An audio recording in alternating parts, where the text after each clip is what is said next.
दोस्तों नमस्कार, मैं हूं हरि विश्वकर्मा एडवोकेट। मैं प्रतिदिन की भांति आज भी आप लोगों के समक्ष एक आईपीसी की धारा के बारे में बताने जा रहा हूं।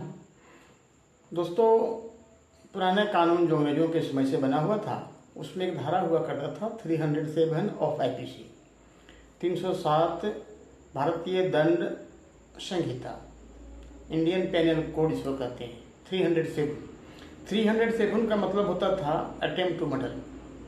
अटेम्प्ट टू मर्डर, यदि कोई व्यक्ति किसी दूसरे व्यक्ति पर जान मारने के नियत से, इंटेंशन टू मर्डर, जान मारने के नियत से किसी पर हमला करता है, तो उसमें दंड का विधान था 307 ऑफ आईपीसी के तहत।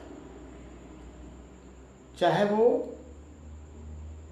वार किसी भी तरह से हो, धारदार हथियार से हो, राइफल से हो, पिस्टल से हो, बम से हो, बारूद से हो, चाहे जिस भी प्रकार से हो, उसका इंटेंशन मर्डर का होना चाहिए।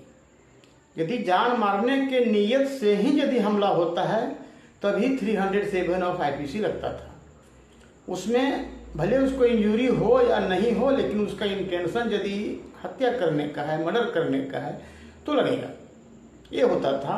तो इसको प्रोसिक्यूशन को ये प्रूव करना होता था कि 307 आईपीसी इसमें मिलाट होता है, क्योंकि इस पर जो हमला किया गया था, जो इंजोर्ड पर, जो विक्टिम पर हमला हुआ था, वो जान मारने के नियत से ही हमला हुआ था। ये साबित करना पड़ता था। अभी भी वही है। अब ये बीएनएस सेक्शन चेंज हो गया है, जो 1/7/2024 से लागू हुआ है, जो भारत सरकार ने नया कानून बनाया हुआ है, जिसको बीएनएस कहते हैं। इंडियन पेनल कोड के जगह में बीएनएस, भारतीय न्याय संहिता के नाम से ये जाना जाता है।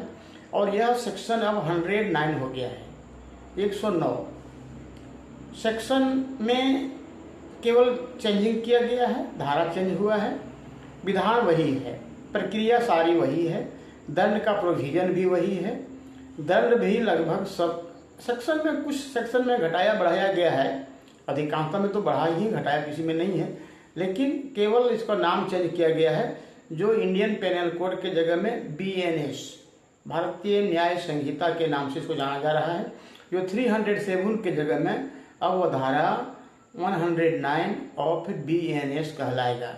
तो दोस्तों, मैं आज इतना ही, लेकिन ये स्पष्ट है कि दोनों सेक्शन का डिफिनेशन, दोनों सेक्शन का महत्व और दोनों सेक्शन का जो पनिशमेंट का जो और है प्रक्रिया, वो सब सेम है।